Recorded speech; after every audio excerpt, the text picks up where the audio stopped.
It's surprising how some fans are quick to label Sophia and Lara as the villains just for expressing their disappointment about Manon's quick rise in the rankings.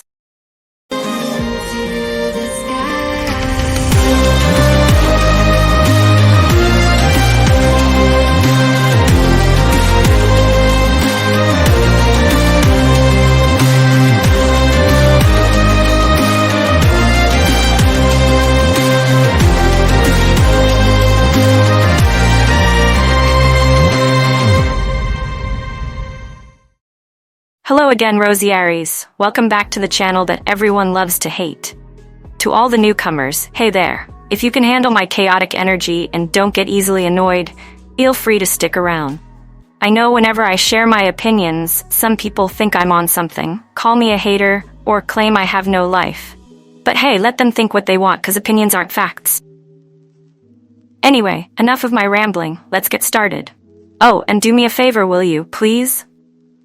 Someone please tell all the fecking snowflakes to chill and get off my imaginary hot dog. Okay, that was weird and not funny, but you get the point.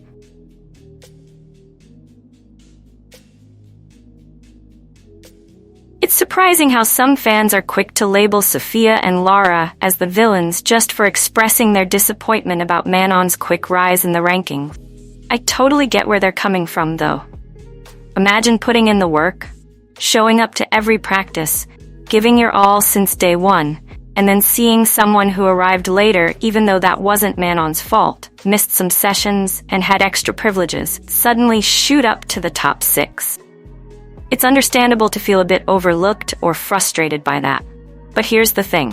While Sophia and Lara had every right to feel the way they did, Manon also showed a lot of maturity in how she responded to her sudden rise. Instead of just enjoying her popularity or letting the negativity get to her, she took it all in stride and proved herself. She didn't waste time feeling complacent or defensive. She knew she had something to prove. Manon was in that practice room working on her choreography and harmonies, really putting in the extra hours to show she deserved her spot. She demonstrated resilience and dedication, refusing to let her initial advantage define her. But while it's fair to acknowledge Sophia and Lara's feelings, it's equally important to recognize Manon's hard work and the way she stepped up to the challenge. She showed that she was willing to go the extra mile to earn her place. And that's something that deserves respect. In the end, it's all about understanding the full picture and appreciating the effort everyone puts in. But Sophia and Lara handled it differently? Absolutely. However, they all got over it and worked together. Also, this might sound a bit contradictory, but I didn't like how they were trying to villainize Manon for things the other girls were doing. Like, yeah, she missed some practices, but for valid reasons only when she was literally ill. And when she tried to explain herself, they were straight up making up lies to make her look bad. Remember when Sophia said Manon wasn't taking notes in class, even though she actually was? And then the choreographer had the nerve to tell Manon not to react and just listen? Wow. So the girls can express how they feel when they feel like it, but not Manon? Interesting. It honestly felt like they were targeting her on purpose. And why was Manon the center of attention for drama when she ranked high, all for the other girls to talk crap about behind her back with the psychiatrist instead of confronting her when she came back? That was so shady. I understand their reaction towards Manon's sudden rise, but they didn't go about it the right way. Hybe really messed up with this documentary.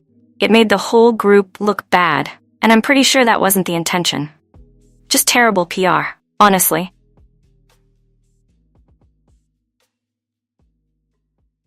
Not every K-pop song from a big-name group deserves all the hype it gets. I mean, come on, sometimes we're so quick to fan out over a track just because it's from our favorite group, even if the song itself is, well, kind of meh. We've all seen it. A track gets played to death and praised to the heavens, all because of the group's name rather than any actual musical brilliance. Honestly, it's time we start being real about what's actually good and what's just getting a free pass because of who's behind it. Like, just because it's from a top group doesn't automatically make it a masterpiece. Let's keep it 100.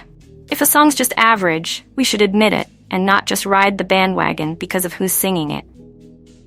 Being honest and critical is what helps the industry grow. And it means we're not just blind followers, but actually appreciate good music, no matter where it comes from.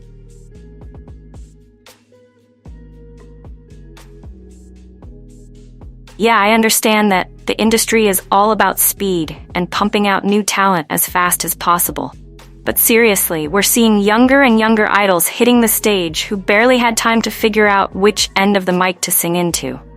It's like they're throwing these kids out there without giving them a chance to really develop their skills or find their musical vibe. And honestly, it shows. Some of these groups are talented, but they're clearly not ready yet. They could have used more time in the practice room to really hone their craft. Just because you can debut someone fast doesn't mean you should. Quality over quantity, for goodness sake. A well-prepared debut can set the tone for a successful career. But if you rush it, you're just setting these idols up for a shaky start. The companies need to chill on the race to debut new groups and give these trainees the time they need to actually be great when they finally hit the stage.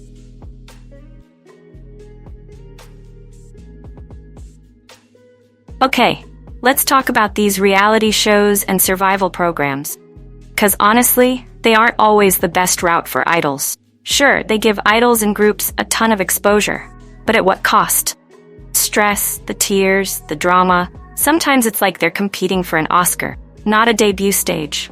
And don't even get me started on the editing. Producers can chop up footage to make someone look like the villain or the weak link, and boom, that image sticks. It's like, come on, why are we turning these poor trainees into reality show characters? Not every amazing idol needs to go through this Hunger Games madness to prove they're good enough.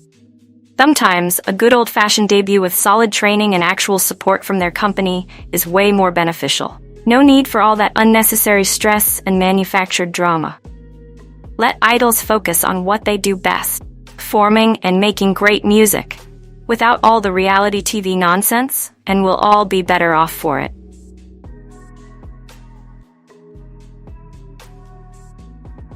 Not every idol needs to dive into acting, and that's a fact. We've all seen those dramas where an idol is cast, and you're just sitting there like, did they even audition for this? It's like they're reading lines off a cue card with zero emotion. I get that branching out into acting can seem like a smart career move, but for some idols, it's just not it. Not everyone has the acting chops to pull it off, and that's totally fine. Sometimes it feels like they're jumping into acting just because it's the trendy thing to do. But let's be honest, if you're not bringing your A game, it's not doing anyone any favors. There's no shame in sticking to music if that's where your real talent lies.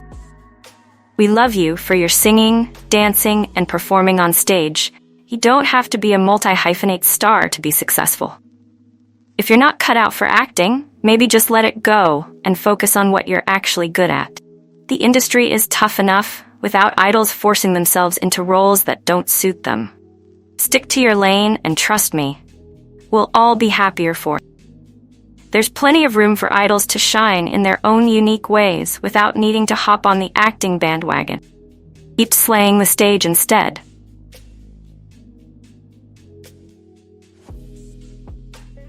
I know some fans are obsessed with their faves winning trophies, but honestly, music shows can be more of a popularity contest than a true measure of talent. Just because a group doesn't have a bunch of wins doesn't mean they're not killing it. There's so much more to success than a shiny trophy that can break at any instant. Think digital sales, streaming numbers, fan engagement, and global impact. Like, do we really need another rigged win to validate a group's success? A lot of incredible groups out there are breaking records and making waves worldwide without racking up music show wins. So let's stop pretending music shows are the ultimate judge of a group's worth. They're just one tiny piece of the puzzle. If your faves are doing well everywhere else, that's what really matters.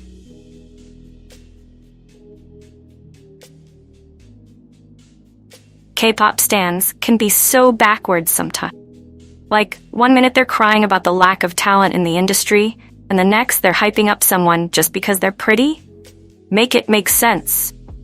I get that visuals are a big part of K-pop, but it blows my mind when someone goes viral purely for their looks without anyone even knowing if they can sing, dance, or do anything else. I mean, why are we all so excited over something so shallow? If they're talented and good-looking, cool, no problem. But if they haven't even debuted or shown what they can do yet and are only famous for their face, that's just messed up. And don't get me wrong, I'm not hating on pretty people here, okay? I just think we need to stop putting looks above everything else. It's not that deep, but also, kinda is. So let's just appreciate idols for their skills and stop acting like being pretty is all that matters.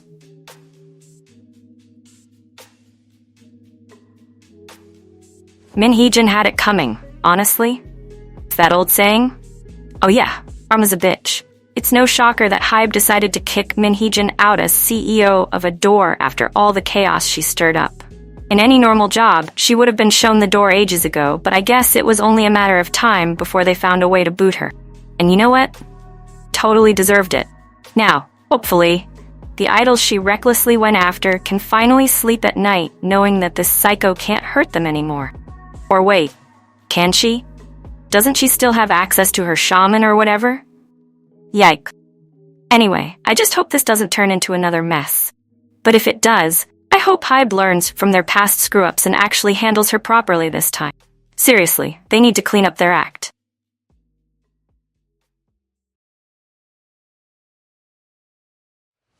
G-Idol would honestly be so much better off without Cube. Like, is Cube even a company anymore? I genuinely forgot they still existed. They've done absolutely nothing for G-Idol. It's been Soyeon carrying that group on her back since day one. I mean, let's be real. G-Idol could start their own label tomorrow and keep slaying, no problem. They've got all the talent, charisma, and fan support they need to make it without Cube's help. Meanwhile, Cube would be the one struggling to stay afloat without them. If Cube could actually manage their idols properly, maybe they wouldn't be in this mess. It's a shame, really. What a waste of potential. But hey, it's not G-Idol's fault Cube's been dropping the ball. They deserve so much better.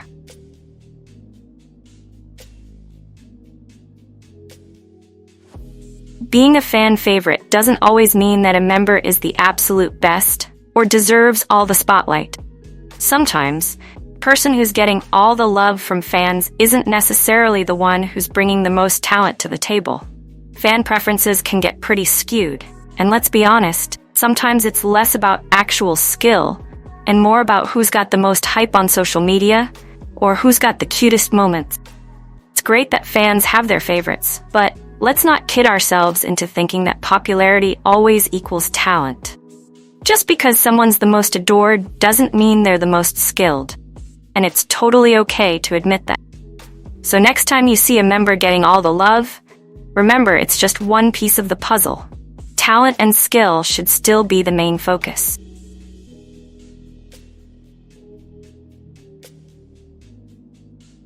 Alright, Taeil stands, it's time to wake up and pay attention to what's going on. I'm saying allegedly for legal reasons here, but we need to talk about the accusations against Taeil, former NCT member, because they are serious. In case you missed it, Taeil was accused of committing a sexual crime back in June. He was questioned by the police on August 28th and was dropped from NCT following these accusations. Now, if these allegations are true, he's just prime example of how some idols use their fame and status to harm others, because they can. Honestly, when I first heard about these accusations, I wasn't shocked at all. Let's not pretend like this is the first time a male idol has been caught doing something disgusting behind closed doors. Remember the Burning Sun scandal? That mess still leaves a bad taste in my mouth. And yet, some of y'all are out here defending a possible offender, and I just have to ask why? Why would you go out of your way to protect someone who might have hurt innocent people? Think about it for a second. What if someone you loved was a victim of this idol? Would you still be defending this person? Would you keep that same energy? It's not about being a fan or not. It's about having some basic morals. Defending someone accused of such serious crime is not the flex you think it is. We still need more information, and I'll be keeping an eye on this. But for now, Taeil gets a major side-eye from me. Not only was he kicked out of the group, the accusations alone are enough to make anyone question what kind of person he really is. So please do better. It's literally the bare minimum. Well, those opinions were odd, huh? If you enjoyed this video, don't forget to like, subscribe, and hit that notification bell, Rosieries, for more of my content. And hey, drop a comment down below since I love reading what you all have to say. Even if you're here to roast me, lol. I'll catch you guys next time. Bye-bye.